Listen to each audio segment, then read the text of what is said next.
नमस्तेऽस्तु महामाये श्रीपीठे सुरपूजिते शङ्खचक्रगदाहस्ते महालक्ष्मी नमोऽस्तु ते। नमस्ते गरुडारूढे कोलासुरभयङ्करी सर्वपापहरे देवी महालक्ष्मी नमोऽस्तु ते।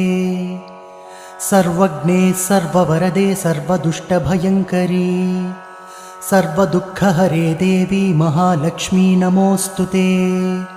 सिद्धिबुद्धिप्रदे देवी भुक्तिमुक्तिप्रदायिनी मन्त्रपूते सदा देवी महालक्ष्मी नमोऽस्तु ते।